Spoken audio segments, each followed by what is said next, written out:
Money found secret room under tree. एक बार एक चोर एक थैली के साथ भाग रहा था। उसके पीछे पुलिस वाले पड़े थे। वो दीवारें खोदकर, घरों पे चढ़ के, कूद कर भागने लगा था। फिर भी पुलिस वाले उसका पीछा करना नहीं छोड़े।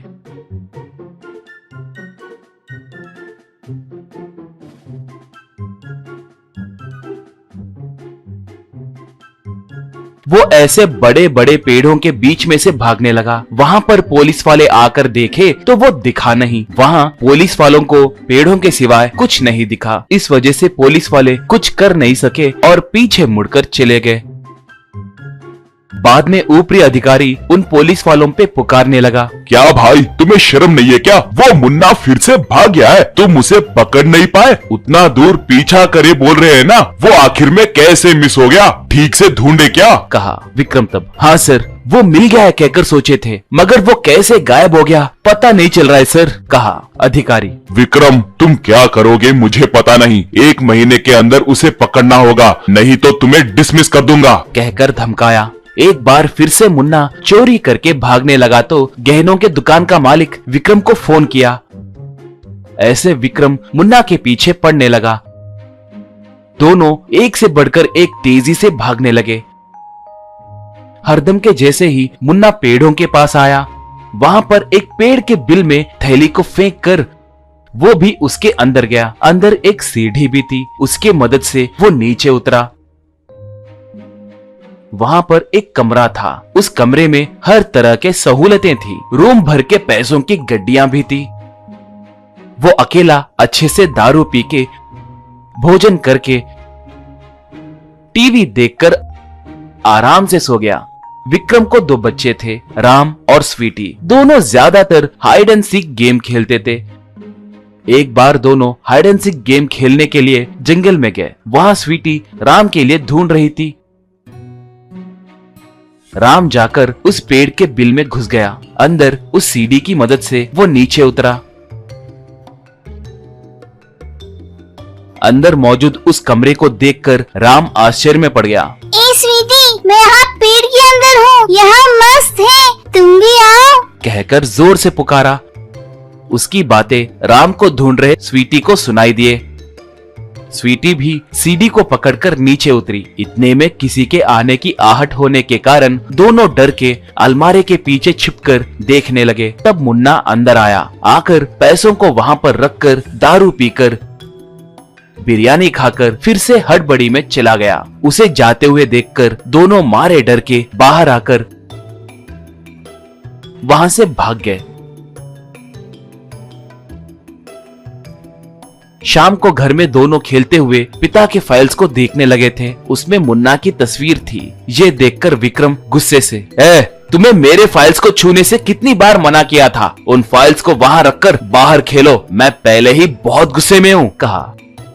स्वीटी तब, पिताजी इस फोटो में कौन है? कहकर फोटो दिखाई। विक्रम तब, वो एक बड़ा चोर है, उसके वजह से ही अब मेरी नौकरी खतरे में है। क्यों पूछ रही हो? कहकर गुस्से से पूछा। राम तब, हमने इसे देखा पिताजी, कहा। विक्रम, व्हाट? तुम क्या बात कर रहे हो? कहकर पुकारा। तब दोनों बच्चे जो भी था वो सब पिता से बताए। बच्चे पुलिस वालों को लेकर उस पेड़ के पास आए। उस पेड़ के बिल को दिखाए। बस 2 पुलिस वाले आरी से उस पेड़ को काटे तो वो गिरकर पेड़ के अंदर की सीढ़ी दिखाई दी। सब उसे पकड़कर नीचे उतरे। पुलिस वालों को देखकर मुन्ना दंग हो गया। पुलिस वाले उसे पकड़कर खूब मारे। ऐसे वो जेल गया। उसकी नौकरी को बचाने के लिए विक्रम बच्चों को धन्यवाद कहा। गरीब अमीर का खेल खिलौना। बजल नाम के गांव में गरीब कॉलोनी, रिच कॉलोनी आसपास ही बसे हुए थे। उसमें बच्चे बड़ी अच्छी महंगी कार में घूमते हुए खेलते थे। वो देखकर गरीब कॉलोनी के बच्चे अपने कॉलोनी में रहने वाले मैकेनिक साहू के पास गए। अब सारे बच्चे मिलकर उन्हें भी एक कार चाहिए।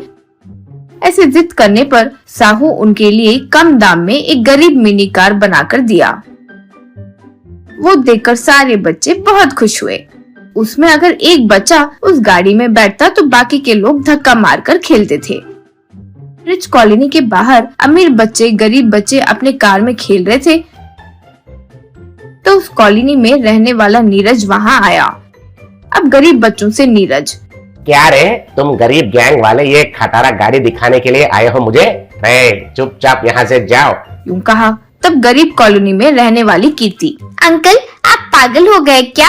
हम अपना खेल खेल रहे हैं तो आप बीच में आकर ऐसे क्या बोल रहे हो? देखो आपका काम आप कीजिए, हम अपना खेल खेल रहे हैं, बीच में मत आइए, यूं कहा नीरज। हो गरीब कहीं के, क्या जबान ज्यादा चला रहे हो? ये सब तुम्हारा ये खटारा गाड़ी देखकर ही ना अब उसे ढकेल ढकेल कर नाश कर दूंगा, देखते रहो। यूं कहते हुए उसे छूने वाला था। तब वहाँ साहू आकर, क्यों रे नीरज, बचपन में मेरे हाथ से जो मार खाए थे वो भूल गए हो क्या? वैसे बच्चे सब मिलकर इतना अच्छे से खेल रहे हैं तो तुझे बीच में क्या दर्द है रे? नीरज, मुझे तो कोई दर्द नहीं है, मेरे पिताजी को दिल का दर्द है और मेरी माँ को गोड़ों का दर्द है। कहकर वहाँ से चले गया। फिर कुछ दिनों के बाद गरीब कॉलोनी अमीर कॉलोनी के बच्चे अच्छे से खेल रहे थे।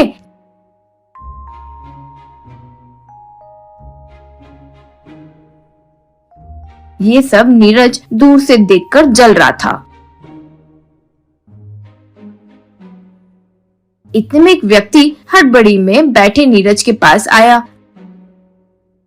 अब नीरज से वो व्यक्ति, भाई हाउस नंबर 24 कहाँ है भाई? जल्दी जाना है, बहुत अर्जेंट है, यूं कहा। तब नीरज, अरे छोड़ो बड़े भाई, कहाँ जाओगे? वो बच्चों को देख देख कर बोर मार रहा है, आराम से बैठो, 2 राउंड जुआ खेलो मेरे साथ। तब वो आदमी, भाई मुझे तुम्हारे बातें सुनने का टाइम नहीं है, बहुत अर्जेंट है भाई, प्लीज बताओ हाउस नंबर 24 है कहाँ? उसको फर्स्ट एड करना है, डॉक्टर जी दूसरे गाँव में है इसलिए मुझे भेजा है, यूं कहा। नीरज, ओहो, तुम कितना भी कहानियां बताओ मैं नहीं मानूंगा, आज तुम्हें मेरे साथ जुआ खेलना ही होगा। यूं कहा। तब वहाँ आई कीर्ति।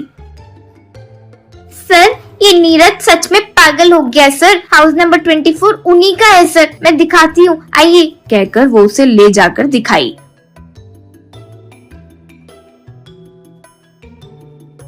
उनके साथ नीरज भी उनके घर गया। फिर वहाँ गया हुआ व्यक्ति नीरज के पिता को इंजेक्शन दिया तो वो बच गया। तब घर वाले सही समय पर उन्हें घर दिखाने के लिए कीर्ति का शुक्रिया अदा किया। इससे नीरज को बहुत शर्मिंदगी महसूस हुई। इसके बाद कीर्ति को गरीब कॉलोनी वालों को सबको सॉरी कहा। वही नहीं, सबको अगले दिन नई रिच कार्स खरीद कर दिया। वो देखकर सारे बच्चे बहुत खुश हुए। सारे बच्चे मिनी कार में खेलने लगे।